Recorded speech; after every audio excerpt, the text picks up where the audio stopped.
La semana pasada presidía Damián en la escuela bíblica y presidiendo con los chicos decía en un momento, tenemos un evangelio, 4 evangelistas. El evangelio es uno solo, es el mismo, pero tenemos 4 miradas distintas acerca de ese mismo evangelio. Gracias. Y me gusta el hecho de que cada evangelista le pueda dar su impronta.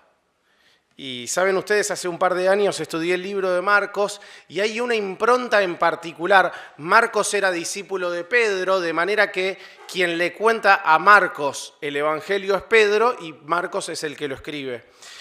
Hay una impronta en particular que me gusta mucho. Me siento un poco relacionado a eso, que es cómo identifica la multitud de gente que había alrededor de Jesús. ¿Todos tienen Biblia? Levanten la mano. La Biblia, no, levanten la mano. Levanten la Biblia. Si alguien no tiene, vamos a estar en el libro de Marcos principalmente entre el capítulo 1 y el capítulo 3. O sea, ténganlo ahí porque voy a ir diciendo distintas citas de ahí. Si ven que alguien alrededor suyo no lo tiene, lo pueden ir buscando. Algunas las voy a leer al toque, otras le daré tiempo para que las puedan encontrar. Más allá de que lo pasen en la pantalla, está bueno buscarlo en la Biblia, amigarse con el papel y llevarse bien con la Biblia. Decía, la impronta de Marcos al escribir acerca de la cantidad de gente. Miren, tienen ahí Marcos 1:28, dice en un momento, y muy pronto se difundió su fama por toda la región alrededor de Galilea. O sea, muy pronto se empezó a saber por todos lados la fama que tenía Jesús. 1:33. Toda la ciudad se había amontonado a la puerta. Yo estoy leyendo una partecita, algunos voy a leer una partecita del versículo, otros el versículo entero. Toda la ciudad se había agolpado, se juntó ahí a la puerta. Estaban adentro de un lugar, miraban por la puerta, estaba todo lleno. Versículo 37. Jesús se había ido a orar solo y cuando aparece en Pedro le dice, y cuando lo hallaron le dijeron, todos te buscan, todos querían saber dónde estaban. O sea, es como que todo el mundo lo estaba siguiendo a Jesús y lo estaba buscando. Pasen al capítulo 2, versículo 13. Después volvió a salir al mar y toda la gente venía a él y él les enseñaba. Fíjense la cantidad de veces que como que dice, toda la gente que estaba en el pueblo iba donde estaba. Capítulo 3, después lo vamos a estar leyendo. Capítulo 3, versículo 7, 8 y también vamos a leer el 9 después. Entonces Jesús se retiró al mar con sus discípulos y una gran multitud de Galilea le seguía, y de Judea, de Jerusalén, de Idumea, del otro lado del Jordán y el de los alrededores de Tiro y de Sidón. Una gran multitud al oír cuántas cosas hacía, vino a él. Ya venían de todos lados. De hecho, si uno va leyendo ahí, antes decía como que era en Galilea, que estaba toda la gente de Galilea, y ahora ya empieza a decir Galilea, Idumea, Jerusalén, y las ciudades que viene diciendo es como que había gente del norte, del sur, del este y del oeste. O sea, de todos lados venían a verlo a Jesús. Y fíjense en el capítulo siguiente, en el capítulo 9, y dijo a sus discípulos que le tuviesen siempre lista una barca a causa del gentío para que no lo oprimiesen. Síganme en este pensamiento de cómo debe haber sido. Se empieza a juntar gente. No piensen en... ¿Vieron cuando hacíamos los dibujitos en la escuela bíblica y era Jesús con 10 personitas, 12 personitas ahí, como que estaban? No. Era una multitud. Calculen que cuando dio de comer, dio a comer a 15.000 personas. O sea, era una multitud. Y claro, todos los que tenían un enfermo o algo querían acercarse, iban empujando. Jesús al lado del mar, como que llega un momento que lo van empujando para atrás. Entonces les dice, tengan lista una barca, porque de última, si empiezan a empujar mucho, yo me subo a una barca y sigo desde ahí, y enseño desde ahí. O sea, tenían que estar previendo ese tipo de cosas. Ahora, cuando les hablo de la impronta, para mí que Pedro, que es el que le transfirió a Marcos, era de esas personas que no le gustaba que lo molesten durante la comida. Porque fíjense que más de una vez dice, a tal punto que no podíamos comer. Fíjense, en el 1:45. Vamos de vuelta al capítulo 1, dan la vuelta a la hoja, igual este no es el de comer, dice, pero oído él comenzó a publicarlo, le habían dicho a alguien a quien le habían hecho un milagro que no lo dijera, a publicarlo mucho y a divulgar el hecho, de manera que ya Jesús no podía entrar abiertamente a la ciudad. O sea, entraba Jesús y era una revolución de la cantidad de gente que se juntaba. Capítulo 2, versículo 2, dice... Si pasan ahí la hoja, unos versículos. Y se reunieron muchos, tantos que ya no cabían ni a la puerta y se les predicaba la palabra, o sea, ya no entraban. Capítulo 3, versículo 20, acá está el de la comida. Y se agolpó de nuevo la gente, de modo que ellos ni aún podían comer pan. Dice, no, había tanta gente y Jesús encima los atendía a todos que no podíamos ni comer. Había tanta gente, los discípulos tenían que estar organizando ahí, no sé, poniendo unas vallas, inventando algo en el momento, que no podíamos ni comer. Y les leo yo, ya que así nos salen, en el capítulo 6, versículo 31, dice, porque eran muchos los que iban y venían, de manera que ni aún tenían tiempo para comer. O sea, 2 veces en el libro identifica, no teníamos tiempo ni de comer. No vamos a hablar de comida porque... ya bastante, los voy a distraer con el partido, que se pongan a pensar en comida y van a decir, me da hambre, así que no vamos a hablar de comida. Lo que vamos a hablar es de los seguidores de Jesús. Jesús tenía un montón de seguidores, un montón de gente. Piensen en una multitud enorme siguiéndolo. Bueno, vamos a hablar un poco de los tipos de seguidores que seguían a Jesús. Lo vamos a hacer a través de los primeros 19 versículos del capítulo 3. En 3 historias distintas vamos a ver 3 tipos de seguidores distintos. Los invito a leer la primera. Marcos 3, versículo 1, dice, otra vez entró Jesús en la sinagoga y había allí un hombre que tenía seca una mano y se le acercaban para ver si en el día de reposo le sanaría a fin de poder acusarle. Entonces dijo al hombre que tenía la mano seca, levántate y ponte en el medio. Y les dijo a ellos, a los fariseos que querían acusarle, ¿es lícito en el día de reposo hacer bien o hacer mal, salvar vida o quitarla? Pero ellos callaban.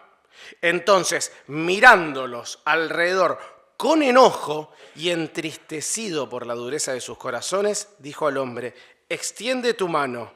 Y él la extendió, y la mano le fue restaurada sana, y salidos los fariseos tomaron consejo con los herodianos contra él para destruirle. Miren, del primer grupo de seguidores que quiero hablarles, vamos a llamarlos así, los haters. ¿Saben qué son los haters?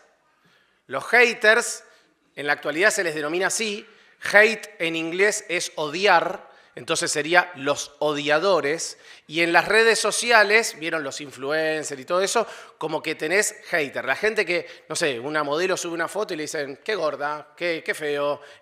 Alguien sube una foto con el nene y le dicen, qué feo nene. Pero, y esto que capaz que a algunos grandes les parece, ay, qué gente rara, no, es lo más normal del mundo. Uno entra a cualquier publicación y ve que hay muchos odiadores en todos lados. ¿Y por qué los haters? Porque para poder criticar en redes sociales a alguien, primero tenés que seguirlo. Entonces lo seguís para criticarlo, o sea, ni lo sigas. Bueno, en ese momento pasaba lo mismo con Jesús y los fariseos. Lo seguían para criticarlo. ¿Por qué? Porque a mí me llama la atención, pero más de una vez lo he mencionado esto. Jesús hablaba y siempre estaban los fariseos ahí. Lo seguían a todos lados. De hecho, siempre me llamó la atención de que le prestaban atención y entendían mejor que los discípulos, porque la parte de la resurrección la entendieron mejor. Estaban siempre, prestaban atención, sí, pero siempre con un pensamiento más, a ver qué hace ahora, a ver si lo agarramos, a ver si lo agarramos en una que se equivoque, a ver si... Y estaban todo el tiempo buscándole la manera de hacerle pisar el palito o la manera de molestarlo.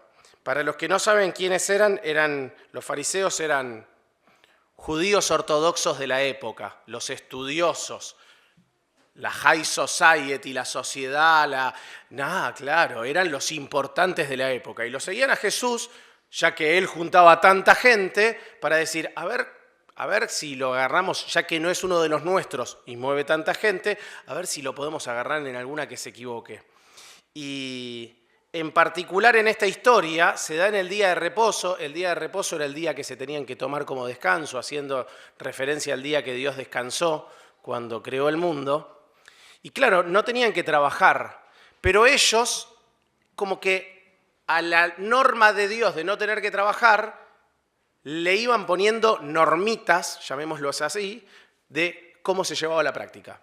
Por ejemplo, no se podía trabajar en aquella época. Se trabajaba de la tierra, se sembraba, se segaba, etc.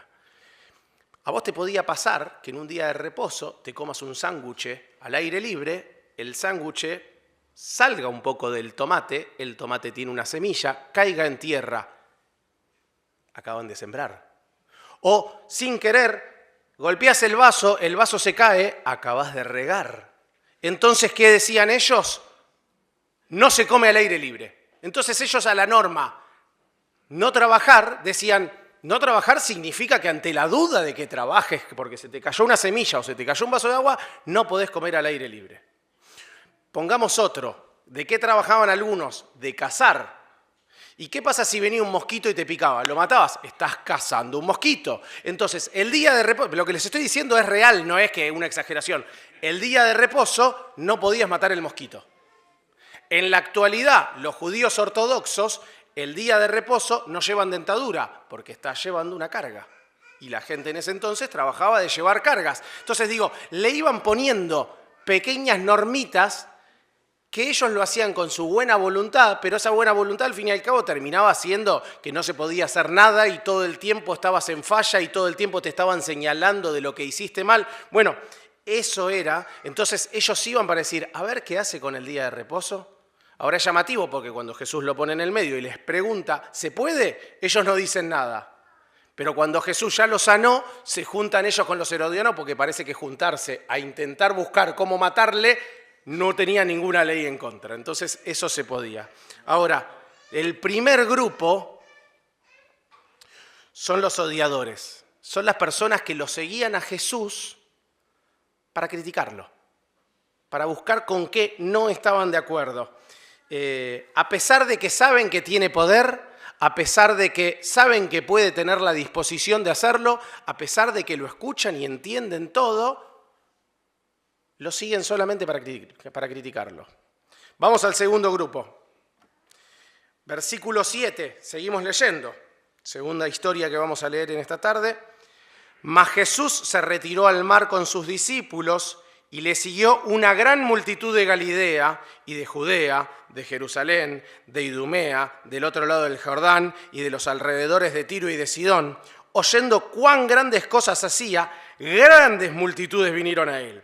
Y él les dijo a sus discípulos que tuvieran siempre lista la barca a causa del gentío, para que no le oprimiesen, porque había sanado a muchos, de manera que por tocarle, cuantos tenían plagas caían sobre él, y los espíritus inmundos al verle se postraban delante de él y le daban voces diciendo, tú eres el Hijo de Dios, mas él les reprendía mucho para que no lo descubriesen. ¡Qué imagen! Si son así como visuales, imaginarse eso, la cantidad de gente, los espíritus diciéndole vos sos Jesucristo, y él diciéndole no digas nada, todavía no lo digan. Qué imagen. El segundo grupo del que quiero hablar, permítanme el nombre, es los choripaneros. Antes eran los haters, ahora es los choripaneros. Eran los que estaban ahí porque se llevaban un beneficio. ¿Sabes qué? Lo seguían a Jesús y porque a veces da de comer.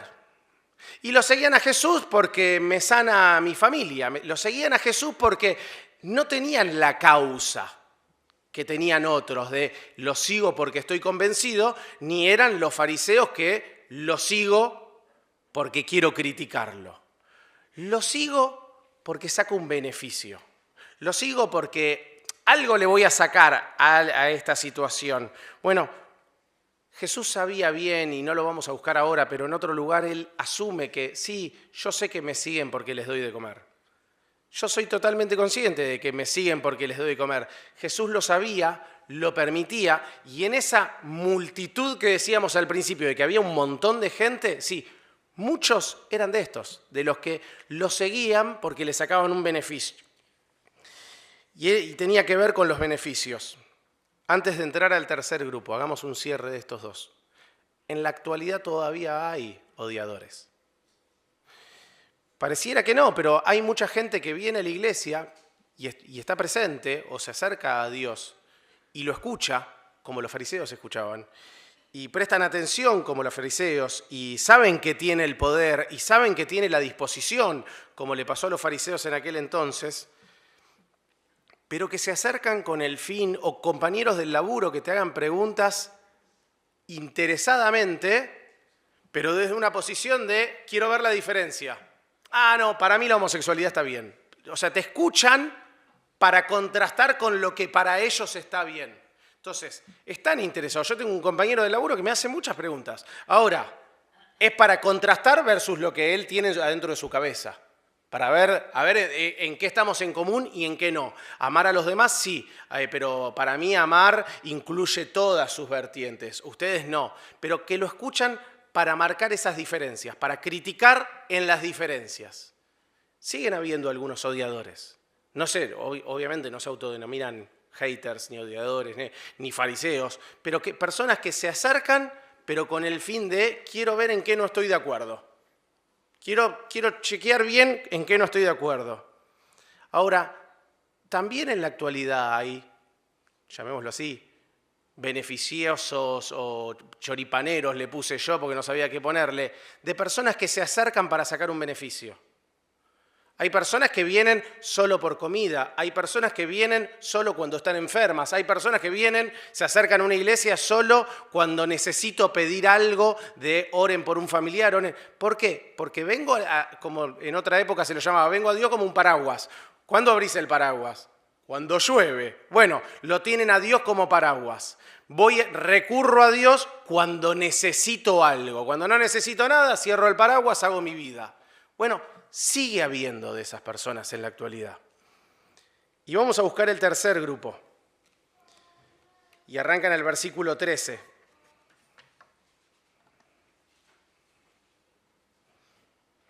Versículo 13 dice, después subió al monte, fíjense, les voy agregando algunas cuestiones, pero se fue al monte para estar solo. Y lo que dice que hizo en el monte Lucas es que oró toda la noche. Lo que iba a hacer era la elección de los 12 discípulos. Si Jesús tenía que orar toda la noche para tomar una decisión, ¿cuánto más tenemos que orar nosotros? Después subió al monte y llamó así a los que él quiso y vinieron a él. Y estableció a 12 para que estuviesen con él y para enviarlos a predicar. Y que tuviesen autoridad para sanar enfermedades y para echar fuera demonios. A Simón, a quien puso por sobrenombre Pedro. A Jacobo, hijo de Zebedeo, y a Juan, hermano de Jacobo, a quienes apellidó Bonerges, esto es, hijos del trueno. A Andrés, Felipe, Bartolomé, Mateo, Tomás, Jacobo, hijo de Alfeo, Tadeo, Simón el cananista, y Judas Iscariote, el que lo entregó. Y vinieron a casa. Llamó a los que él quiso.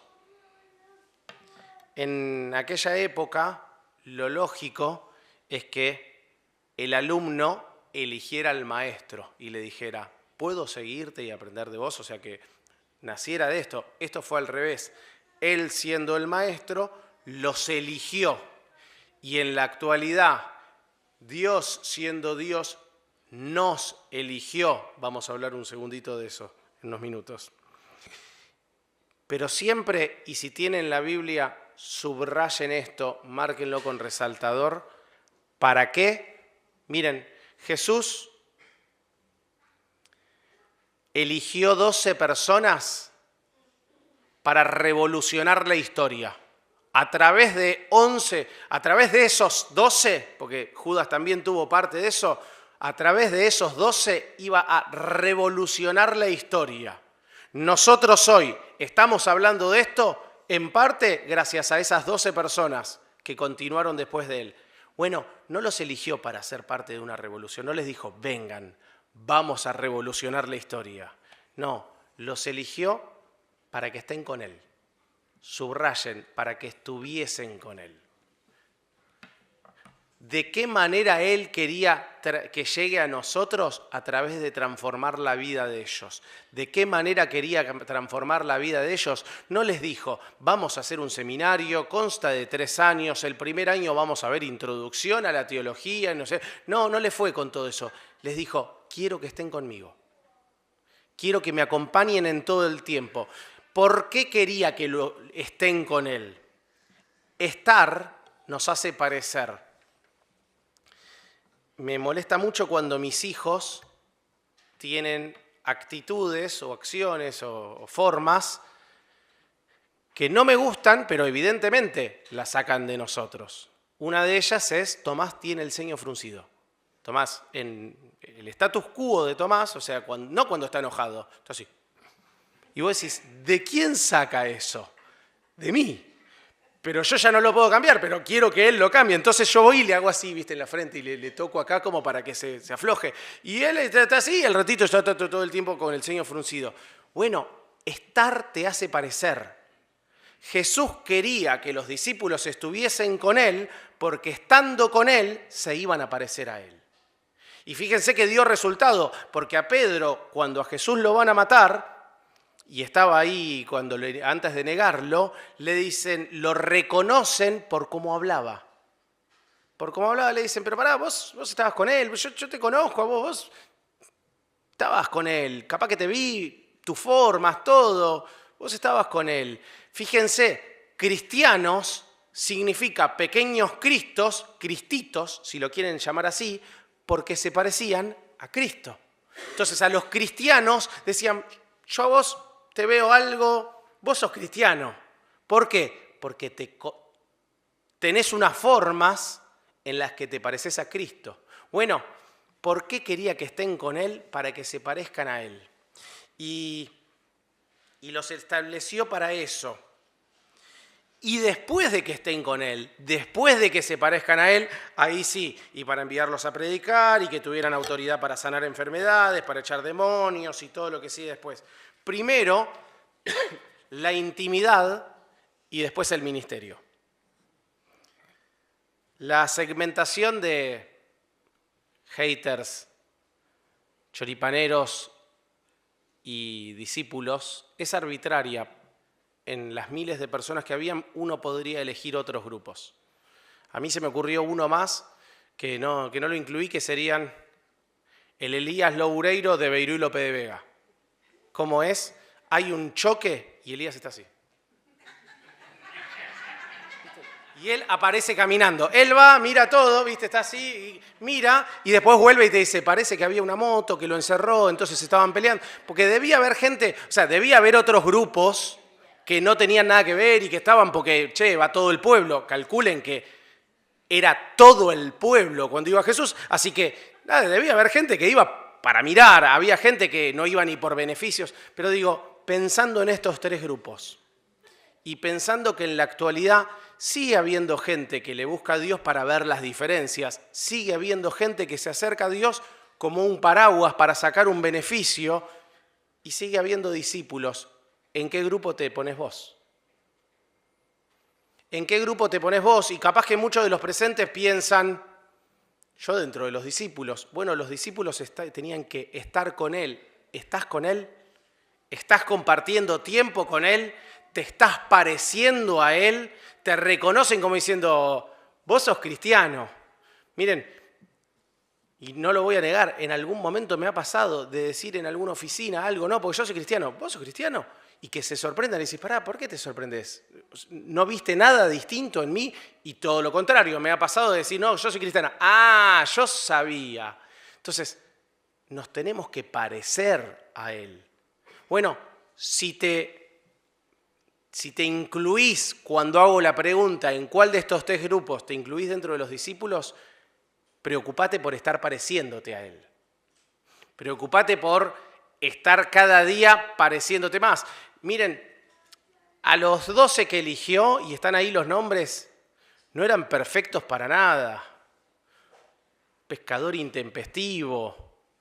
A Jacobo y a Juan les puso de sobrenombre hijos del trueno porque quisieron volar una ciudad completa diciéndole matémoslos a todos. O sea, la verdad que dentro del grupo había uno que era vendedor de impuestos que había transado con Roma para oprimir al pueblo judío. Había uno que era un fundamentalista, un ortodoxo en contra de los romanos. O sea, había gente, y no es que no había buena gente en ese momento, porque podría haber elegido a un Nicodemo, podría haber elegido a un Zacarías, podría haber elegido a un José de Arimatea. No, él eligió a los que él quiso.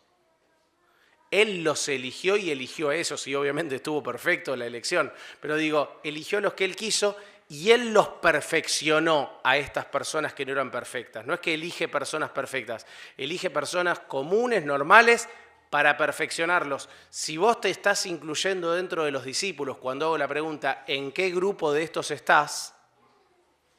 Preocupate por estar pareciéndote cada día más a él.